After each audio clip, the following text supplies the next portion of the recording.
इस तरफ आगे बढ़ रहे। अगर भारत में देखते हो आप 80% कोल के आधारित पावर जनरेशन हो रहे। We are depending on total thermal power. दूसरे तरफ दुनिया अलग रास्ते पे बढ़ जा रहे हैं। इस बीच में हमारे लिए चैलेंज है। अभी अभी यूके अलग अलग कंट्रीज भी टोटल कोल आधारित पावर जनरेशन को क्लोज कर रहे।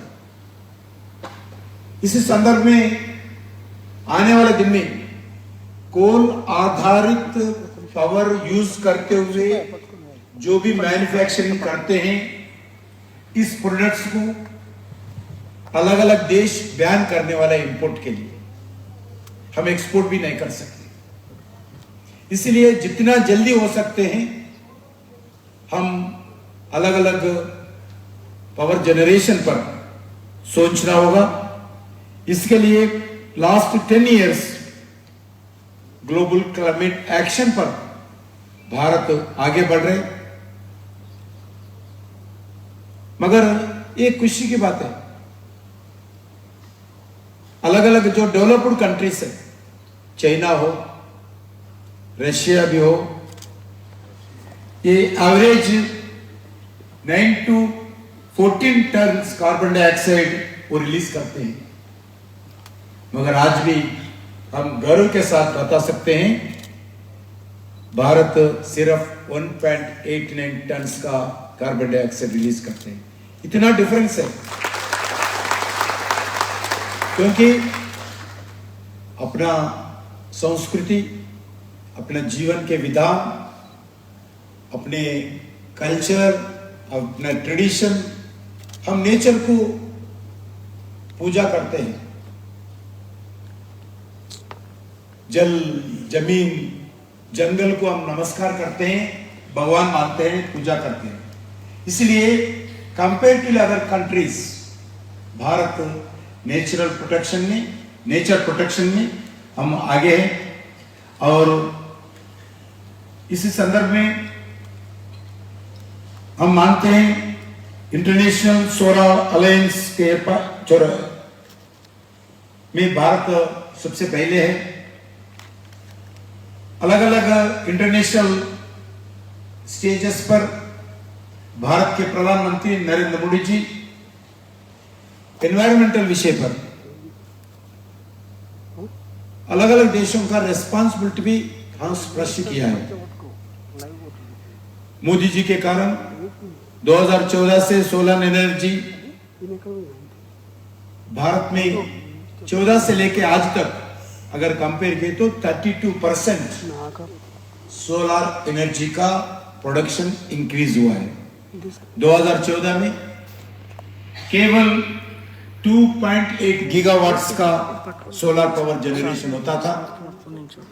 आज इस 10 साल में 2.8 गीगावाट से लेकर 90 गीगावाट्स का पावर जनरेशन इस 14 साल में हम आगे बढ़ रहे हैं। वैसा ही 2015 में इंटरनेशनल सोलर अलायंस जो शुरुआत किया है, इसमें जो पेरिस के आकार के बाद जो हमारा पहला कंट्री है G20 में, भारत इस सोलर जनरेशन का सबसे बड़े दृष्टिकोण से सरकार की तरफ से एंकरेजमेंट देना शुरू किया है। क्योंकि మనకందరికీ తెలుసు ప్రకృతితో కలిసి జీవించడం భారతీయ జీవన విధానం।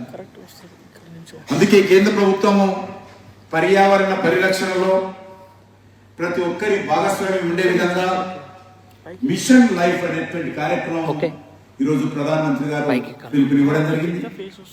ఈ ప్రయత్నంలోనే 2024 15 फरवरी को एक स्कीम भारत के सरकार देश के सामने लगाए हैं। वही प्रधानमंत्री सूर्यघर मुफ्ती बिजली योजना, ये कार्यक्रम शुरुआत किया है। ये सिर्फ गवर्नमेंट ऑफिसेस नहीं, हर मिडिल क्लास के घर पे ये सोलर रूफटॉप का पावर जनरेशन का प्रोडक्शन करना चाहिए। उसमें जो ज्यादा होता है प्रोडक्शन वो सरकार की खरीदेगी, पैसा भी आएंगे। खुद का जो जनरेशन यूसेज करते हैं इसके लिए भी कर सकते हैं। అందుకే ఇళ్లకు ఉచిత విద్యుత్ ఇవ్వడం అనేటువంటి ఆలోచనతో పాటు all government offices solar energy తోటి పనిచేసే విధంగా ఈరోజు భారత ప్రభుత్వము ఈ యొక్క కార్యక్రమాన్ని మన ముందు తీసుకురావడం జరిగింది। దీన్ని రానున్న రోజుల్లో అందరూ కూడా ముందుకు తీసుకెళ్లాల్సినటువంటి అవసరం ఉందనే విషయాన్ని సందర్భంగా మనవిస్తూ 2030 तक 500 गीगावाट्स का पावर जनरेशन इसमें प्रोडक्शन इंक्रीज करने के लिए भारत सरकार का टारगेट है। इस सूर्यघर मुक्ति बिजली योजना ये एक्शन प्लान को सिर्फ सरकार से नहीं सभी लोग अपने अपने घर के सामने अपने अपने घर के ऊपर इस सोलार पावर जनरेशन का कार्यक्रम में भागीदार होना चाहिए। इस कार्यक्रम को आगे बढ़ाना चाहिए। देश के सामने दुनिया के सामने आने वाले दिन में जो चैलेंज होने वाला है इस चैलेंज में सभी लोग भागीदार होना चाहिए। सभी लोग भी अपना अपना रिस्पांसिबिलिटी निभाना चाहिए। सिर्फ सरकार नहीं कर सकती है, जनता के आंदोलन के द्वारा जन भागीदार के द्वारा इस पावर जनरेशन आगे बढ़े तो जो आने वाले जो चैलेंज होगा थर्मल पावर को कम करना, नेचर को बचाना, क्योंकि मेरा ही डिपार्टमेंट है कोल मिनिस्ट्री, कितना कोल के कारण नेचर डिस्ट्रॉय होता है इस मेरा इस 3 महीने का एक्सपीरियंस में सिर्फ 3 महीने के एक्सपीरियंस में मुझे मालूम है। जितने कोल माइंस होते हैं इस कोल माइंस को डिकोलिंग होने के बाद उस कोल माइंस को अभी तक लगभग 300 कोल माइंस अभी बंद नहीं हुआ। अब पूरा इस 300 देश भर में जो 300 डिकोल्ड कोल माइंस है हम उसको क्लोजिंग करने के लिए लगभग 20,000 करोड़ रुपए से एक एक्शन प्लान तैयार करने के लिए आदरणीय प्रधानमंत्री मुझे बताया। अभी इस 3-4 साल के अंदर जितने भी कोल माइंस है जो नेचर को डिस्ट्रॉय किया है फिर जैसा पहले था वैसा ही उससे ज्यादा ग्रीनरी डेवलपमेंट करते हुए 300 कोल माइंस को हम इस 2-3 साल के अंदर एक मिशन मोड पर हम इस कोल माइंस को हम नेचर के साथ जोड़ने वाले हैं। वैसा ही हर ऑर्गेनाइजेशन, हर सिटी, हर गांव, हर महिला, हर घर, हर ऑफिस, हर इंस्टीट्यूट इस रूफटॉप सोलार के जोड़ने के लिए आगे आना चाहिए। इसके लिए भारत सरकार जो इक्विपमेंट्स होते हैं इक्विपमेंट्स को हम सब्सिडी देने वाले हैं। वैसे ही भारत सरकार जो फ्री पावर यूज करने के लिए अधिकार भी देते हैं। जो एक्सेस पावर घर के ऊपर होते हैं वो सरकार खरीद कर उसके पैसे भी उस घर में वापस भी देने के लिए भी निर्णय किया है। इसीलिए जो सपना सरकार का है इस साकार करने में और उसके साथ साथ इलेक्ट्रिसिटी बिल भी ऑलमोस्ट फ्री होगा हर घर के ऊपर।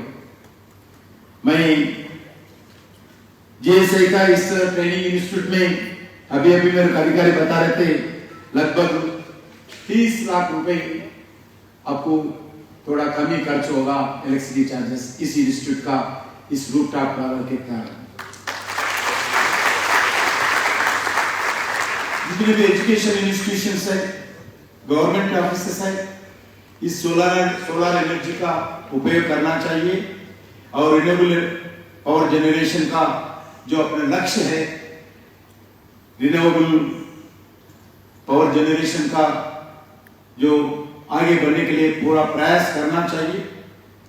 इसके कारण आज अभी भारत सरकार मेरा कोल मिनिस्ट्री हो, पावर जनरेशन हो, कोल मिनिस्ट्री भी हमारा कोल इंडिया की तरफ से भी हम डाइवर्सिफिकेशन भी कर रहे हैं।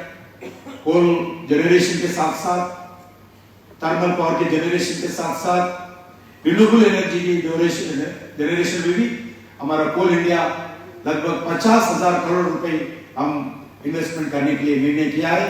आने वाले 2-3 साल के अंदर रिन्यूएबल एनर्जी में भी हमारा मिनिस्ट्री ऑफ कोल भी और मिनिस्ट्री ऑफ कोल भी और माइन भी आगे बढ़ेंगे।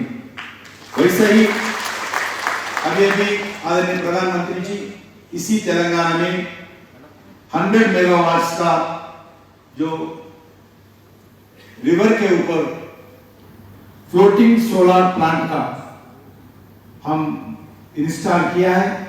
आदरणीय प्रधानमंत्री स्वयं आके इस तेलंगाना रामगुंड में 100 मेगावाट फ्लोटिंग सोलर प्लांट का भी लगभग 500 करोड़ रुपीस खर्च करके इसका प्लांट भी आज इनॉग्रेशन हुआ है। इसका पावर जनरेशन भी अभी तेलंगाना में मिल रही है। मित्रों, मैं फेस्टिवल के दिन में ज्यादा समय आपका नहीं लेना चाहता हूं, मगर मोदी जी जैसा बताए यही समय है, सही समय है हमारे लिए। ये चैलेंज भी है रिन्यूएबल पावर जनरेशन बढ़ाने के लिए हम सब मिलकर, जो भी साइंटिस्ट होता है, जो भी घर के रहने वाले परिवार होते हैं, सभी लोगों से मैं प्रार्थना करता हूं रिन्यूएबल एनर्जी बढ़ाने के लिए अपने अपने लेवल पर सभी मिलकर काम करना चाहिए।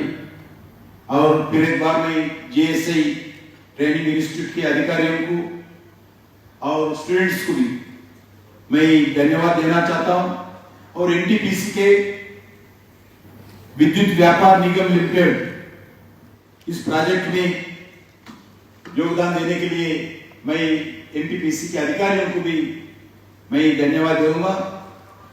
हर भारतीय इस रिन्यूएबल एनर्जी जो अभी बहुत बड़ा अपने बढ़ना के आगे के रास्ता है, इसमें आगे आना चाहिए। प्रति భారతీయుడు కూడా ఈ సౌర విద్యుత్ వినియోగ ప్రయాణంలో స్వచ్ఛందంగా భాగస్వాములు కావాలి। ఈరోజు ప్రతి ఇంటికి నరేంద్ర మోడీ గారు మంచి అవకాశం కల్పించారు। ప్రతి ఒక్కరు కూడా తమ తమ ఇళ్ల మీద roof top solar power generation activity ఉత్పత్తి పెంచడమే కాదు, ఈ మీ ఇంటికి లాభము, అదేవిధంగా దేశానికి లాభము, విద్యుత్ ఛార్జీలు కూడా తగ్గించడం అవుతాము। అంతేకాకుండా ఈరోజు ఈ యొక్క మరి ప్రపంచంలో మారుతున్నటువంటి అనేకమైనటువంటి నియమ నిబంధనల నేపథ్యంలో ఇది అవసరము। కాబట్టి మనం కూడా చాలా తక్కువ సమయంలోనే మార్పులు చేసుకోవాల్సిన అవసరం ఉంది। రానున్న రోజుల్లో ఎక్కువ రోజులు మనము కోలు ఆధారితమైనటువంటి విద్యుత్ మీద డిపెండ్ కాలేము। రానున్న రోజుల్లో ప్రపంచంలో అనేక రకాల నియమాలు వస్తాయి। ఈరోజు భారతదేశంలో 80% ఈరోజు ఈ యొక్క కోల్ ఆధారితమైనటువంటి విద్యుత్ ఉత్పత్తి చేస్తున్నాము। రానున్న రోజుల్లో కోల్ ఆధారితమైనటువంటి విద్యుత్ వినియోగంతో ఏ వస్తువు ఉత్పత్తి చేసినా, ఏ ప్రొడక్ట్ తయారు చేసినా కూడా ఏ దేశం కూడా దాన్ని తమ దేశంలో దిగుమతి చేసుకోవడానికి నిషేధాలు విధించేటువంటి పరిస్థితి త్వరలో రాబోతుంది। కాబట్టి దానికి మనం సిద్ధంగా ఉండాలి। కాబట్టి ఈరోజు భారతదేశము ప్రపంచంలో వేగవంతంగా అభివృద్ధి చెందుతున్నటువంటి దేశంలో చాలా ముందున్నాము। ప్రపంచంలో ఒక విశ్వగురు స్థానంలో భారతదేశం వెళ్ళేటువంటి పరిస్థితి ఉంది। నరేంద్ర మోడీ గారి నాయకత్వంలో అన్ని రంగాలలో మనం ముందుకెళ్తున్నప్పుడు ఈరోజు ఈ యొక్క రిన్యూవబుల్ ఎనర్జీలో కూడా మనం ముందుకెళ్లాల్సినటువంటి అవసరం ఉందనే విషయాన్ని మీ అందరికీ మనవి చేస్తూ మరొకసారి మీ అందరికీ విజయదశమి పండుగ సందర్భంగా శుభాకాంక్షలు తెలియజేస్తూ సెలవు తీసుకుంటున్నాను।